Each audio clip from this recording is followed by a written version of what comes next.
dan sebagai tentara, saya tidak melihat ada pelanggaran-pelanggaran secara konstitusi yang dilakukan Presiden Joko Widodo waktu itu.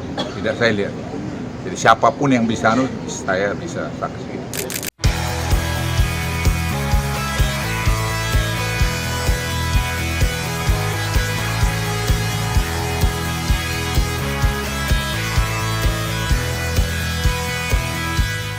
Lagi-lagi Luhut Binsar Panjaitan pasang badan untuk membela Jokowi. Bahkan sekarang ini dia mengkritik para pengkritik pemerintah dan pengkritik Jokowi yang dianggapnya tidak sopan dan tidak menggunakan data. Intinya dia pengen tidak ada kritikan gitulah. Kalaupun mengkritik harus ada sopan santun. Nah, terus gimana kalau pemerintah membuat kesalahan atau membuat kebijakan yang tidak berpihak rakyat? Apakah kita harus memaklumin? Ya kan mestinya enggak ya. Ya, berikut ini adalah pernyataan dari Luhut ketika dia pasang badan untuk Jokowi. Tapi saya hanya titip satu di bulan Ramadan ini yang selesai hari ini lah selesai ya. Ya, kita semua supaya melihara budaya santunnya, ramah tamahnya Indonesia. Demokrasi itu betul, tapi jangan demokrasi itu jadi merusak budaya sopan santun kita, berbicara, berbahasa, yang tidak menghormatin orang-orang yang sudah berkarya buat negeri ini, kemudian berburu sangka dengan cepat. Saya kan pembantu Presiden Jokowi selama 10 tahun, saya saksi hidup. Ya, saya ulangi sekali lagi, saya saksi hidup. Ya.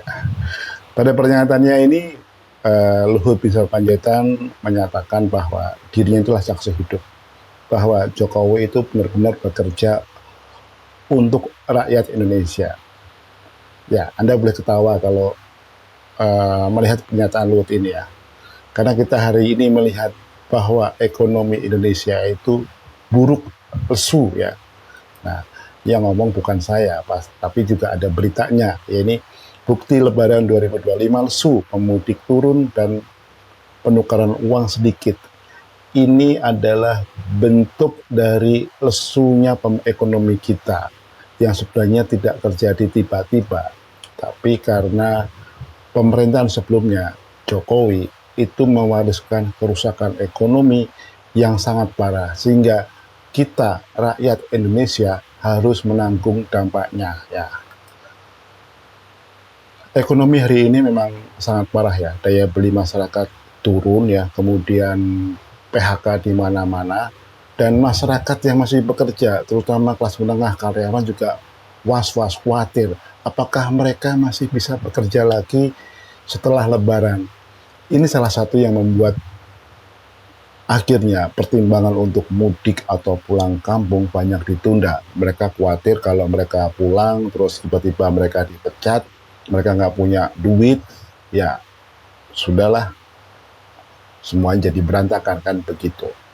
Nah, ternyata Luhut Binsar Panjaitan ini tidak sensitif terhadap pemberitaan ya. Justru dia masih pasang badan untuk Jokowi yang banyak pengamat mengatakan Jokowi lah biang kerusakan ekonomi kita pada hari ini ya. Bayangkan jumlah pemudik nasional, secara nasional, menurut penelitian dari Kementerian Perhubungan itu turun 24%.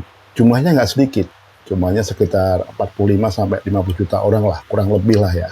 Nah, artinya apa? 45-50 juta orang pada tahun 2025 ini tidak mudik, dan ini menjadi fenomena terburuk dalam sejarah mudik nasional ya. Nggak bisa kita bayangkan kerusakan ekonominya, karena dengan adanya penurunan jumlah pemudik, artinya apa? Transfer uang dari pusat ke daerah juga mengalami pelambatan. Sektor-sektor yang selama ini menikmati arus mudik seperti pariwisata, kuliner ya, itu juga mengalami penurunan pendapatan. Nah, kok bisa-bisa aja ya Luhut Binsar Panjaitan itu masih memuja-muji pasang badan Pak Jokowi. Mestinya dia harus sadar ya, mestinya dia harus bertobat. Kalau rakyat sudah marah karena perut mereka terganggu, apakah Luhut masih berani pasang badan? Nah, coba kita lanjutkan pernyataan dari Luhut Binsar Panjaitan. Dan sebagai tentara, saya tidak melihat ada pelanggaran-pelanggaran secara konstitusi yang dilakukan Presiden Joko Widodo waktu itu. Tidak saya lihat. Jadi siapapun yang bisa, saya bisa saksi. Ini anehnya ini. Untuk pasang badan, untuk membela Jokowi, dia mendeklarasikan dirinya sebagai tentara. Ya, kita tahulah, Luhut itu bukan tentara aktif, sudah pensiun. Tapi ini bisa jadi dampaknya dari difungsi. Memang enak ya kalau punya anak buah itu tentara atau bekas tentara. Dia punya loyalitas yang kuat lah pada atasan. Apapun kesalahan atasannya itu. Dan ini dibuktikan oleh pernyataan Luhut ya. Dia mengatakan bahwa sebagai tentara, dia tidak melihat bahwa Jokowi itu melanggar konstitusi. Nah, itu kan sudut pandangnya dia ya. Ya boleh aja, tapi ini bisa menjadi catatan bahwa beginilah kalau tentara, pensiun tentara menjadi pejabat publik ya. Dia akan mengedepankan karakter militernya dibanding karakternya sebagai seorang pejabat publik yang mengayomi tidak hanya anak buah ya, tapi juga masyarakat sipil.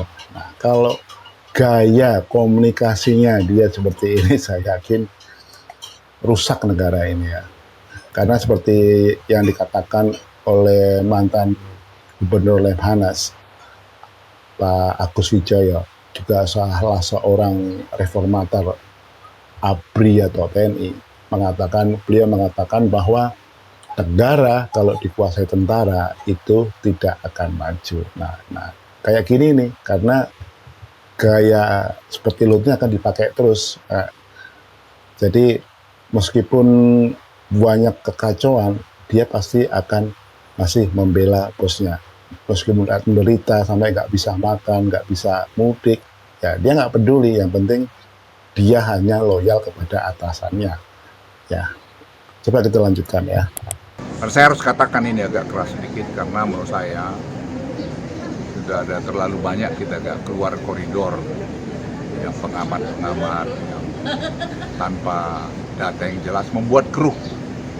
Itu mempersulit pemerintahan Presiden Prabowo. Kita harus memberikan suasana kekompakan di pemerintahan Presiden Prabowo ini. Kita beri kesempatan beliau untuk mengatur, memimpin. Tidak bisa juga bisa segera jadi seperti makan bergiji. Ada yang kritik sana sini. Sekarang kan belum mulai jalan, kan itu perlu waktu. Dan hasil studi kami ini studi kajian yang dilakukan oleh Justru dia sekarang, Luhut itu menyalahkan para pengkritik yang mengkritik kebijakan pemerintahan Prabowo. Nah, dan dia mengatakan juga pengkritik itu tidak menggunakan data dalam mengkritik. Nah, komunikasi Luhut itu saya bilang buruk ya, karena dia merendahkan para pengkritik. Pengkritik yang mengkritik kebijakan ekonomi Indonesia itu bukan orang yang tidak sekolah ya. Mereka banyak yang bergelar doktor bidang ekonomi ya. Ya, sementara kalau kita bicara sebaliknya, apakah Luhut paham ekonomi? Luhut dari tentara, meskipun pernah menjadi jabatan-jabatan publik sebagai menteri, apakah dia punya gelar ekonomi? Ya. Kalau kita mereverse ke belakang aja, ketika Luhut menjadi Menteri Koordinator Investasi dan Maritim, dia gagal mendatangkan investasi di Indonesia untuk ibu kota negara RI. Pernah dia sesumbar akan menarik Elon Musk, Tesla, nggak jadi. Kemudian Apple juga nggak jadi. Bahkan katanya waktu itu juga bank dari Jepang juga nggak jadi. Kalau nggak salah ada 30-an investor yang katanya udah dia deketin, tapi buktinya zong.